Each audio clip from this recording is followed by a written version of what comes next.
I mean, one of the first things you'd always say to him, have fun, be safe. Have fun, be safe. Sneakers sit by the door, a simple gesture for Kevin Cushing to know his son is home safe and sound. Patrick had opportunities to do something fun. Patrick did something fun. Patrick saw the world in those shoes. He wore them while competing around the globe on the dodgeball court. He would be doing flips all over the court and darting to the right and darting to the left. He was one of the world's best dodgeball players, the 30-year-old playing for Team USA. I mean, I'll never, ever forget that. It was one of the greatest experiences of my life to hear people from different parts of the world say that they were better people for having met Pat and gotten to know him. An athlete from the moment he could walk. Patrick was thin as a rail and fast as a dart. Growing up, he landed a spot on almost every team in Amsterdam, his dad coaching him and his brother along the way. Justin super excelled at a young age. Patrick was a little smaller, and he had to work a little bit harder, and he did work a little bit harder. A quiet kid, but a force to be reckoned with. It was fabulous. As a dad, it made you very proud. And then the first thing you do is go over there and you congratulate the other team for how great they played, pretty special kid. 98, the number the other teams always knew. Now a retired jersey that's honored at every Team USA dodgeball game. He'll always be remembered. We'll always salute him before our games.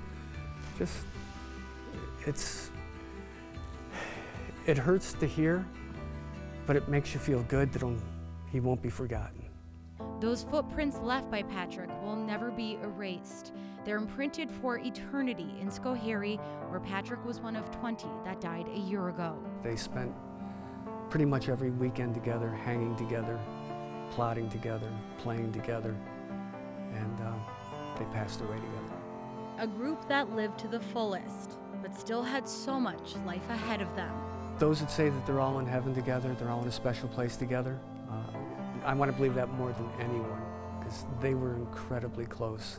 Patrick left a piece of himself with everyone he met. When Patrick hugs you, you're hugged. You feel it. I mean, right to your soul, you feel it. I'll never forget his hugs. Today, Patrick's shoes still sit outside his dad's door. The 30 years we had with Patrick, it's a lifetime, unfortunately. It's a short lifetime. A symbol of a father trying to make it through each day, step by step. You can't cope with a tragedy and a loss like this. You just do what you have to do to put one foot and step in front of the other. And a reminder that Patrick's memory is always there with them, home, safe and sound. I think we're all just incredibly proud that he's part of our family. He'll always be a part of our family. He'll always be a part of our family.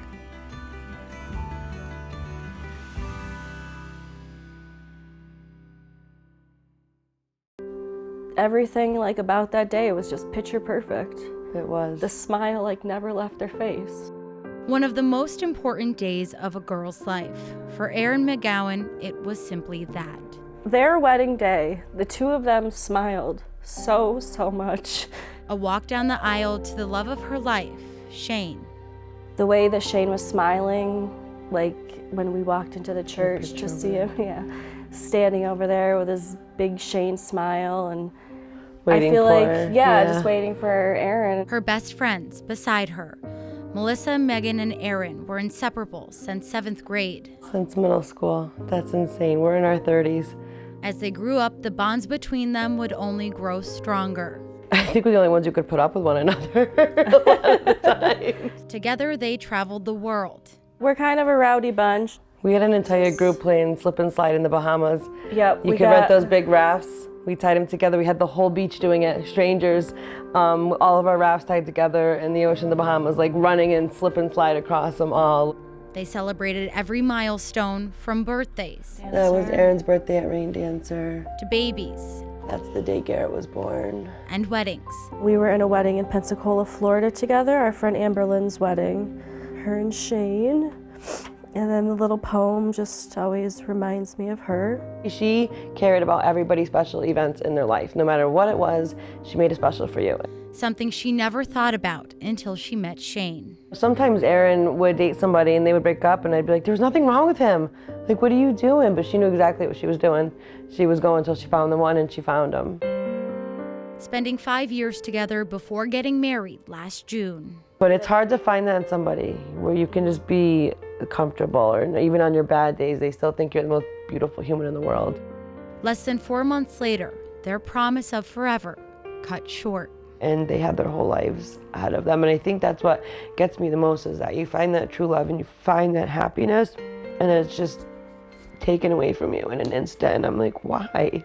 You know, why those two? Today, Melissa and Megan are learning to live differently. Yeah. She's our missing link. Like, she was always the one that would make our plans. They're still celebrating milestones, but now 2 seats are empty. For Mike and I's wedding, it was in the Dominican, and they obviously weren't there. So we just left an open seat with their picture and a couple candles. Once filled by a couple who had so much love for those around them, and even more for each other. I always said to her, I'm like, well, maybe for your 5-year anniversary, you guys can be on the beach. So in my head, They're on the beach. her and Shane are on the beach.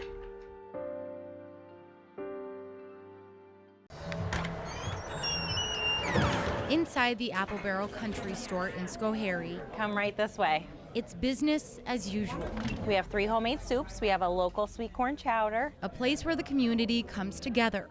Okay, I'll bring those right over for you. Our family's idea behind this business is we're not just a business. We like to be a place of community.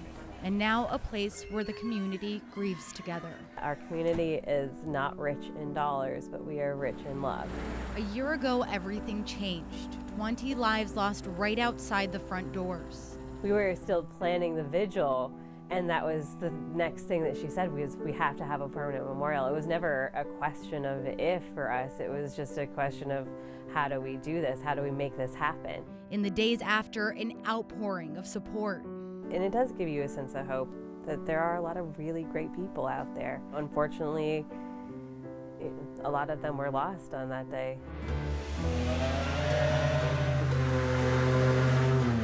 20 single crosses, carved in an act of kindness, placed at the crash site, the artist never identified. The makeshift memorial has become a display of love and pain. It's more than just 20 crosses on a deer sculpture. These were real people who lived, who had family. An expression of grief that'll stand throughout time. There were so many messages written onto the deer sculpture and the cross. It was important that those pieces were preserved. Now in the hands of the New York State Museum. It's not just preserving something that's old or historic. It's a moment in time, preserved. But the stories of those 20 beautiful lives will live on through a permanent memorial. All the money raised by Reflections Memorial Foundation, created by the Apple Barrel owners. The design from the minds of the families. Richard McCormick making that idea come to life. You can design on people, that's the easy part. A 2-ton stone carved out little by little to become the centerpiece. It's tough to work with stone or that kind of material because you can spend 60–70% of the time on it and it could crack apart. What was once a crash site, now a place to remember. 20 footprints will line the memorial. A reminder, their memories still walk this earth. They're the people that suffer now, you know, and will the rest of their lives. So hopefully this little bit will help. A project that wasn't an easy undertaking. The project of the memorial usually takes 2 or 3 months. So we had about 3 weeks. So we're kind of praying that everything comes together for us. But it's no surprise, this community can make the impossible a reality. We're like a pull them up on the bootstraps kind of community, and we, just get it done. Thank you so much. A year later, it's still busy at the Apple Barrel. 2, inside or out? But it will never again be business as usual. This is her and Patrick. It's a cartoon she did. Doodles on a page are forever frozen in time. I have a piece of her with me forever. What was once a quick scribble from the mind of an inspiring artist, She's quite a funny lady. now draws fond memories back for the family of Amanda Hulse. Amanda liked to take things that people wouldn't normally see as beautiful and make them beautiful. The 26-year-old was on board the limo celebrating a friend's birthday when it crashed in Schoharie, killing 20 people. Her family was left in the dark for 24 hours before they were notified of her death. 4 months later, her artwork is the light in their lives. It's like having her here still, and we hold it really close to our hearts. Her mom says Amanda had a crayon in her hand before she could even talk, so it wasn't second thought when she entered Amanda's work into a t-shirt contest at 518 Prince in Troy, something she'd never do on her own. She really kept her stuff private, or she gave it to very close friends. When the shop owners scoured their entries, one caught their eye. An email came in and we sort of just were taken back. Oh my God, Mandy! A watercolor self-portrait won them over. The story behind it. You could tell that she lived and breathed this stuff. She couldn't not create. Oh, thank you. Amanda's passion, 2 simple drawings now on 60 different shirts. A flame coming out of a single match and just casting light outward in all directions is almost like this message about eternity. Even as paint fades and pages yellow, it's a piece of Amanda that will live on forever. I'm so glad she was able to illustrate the way she saw things so it could always be seen by everyone.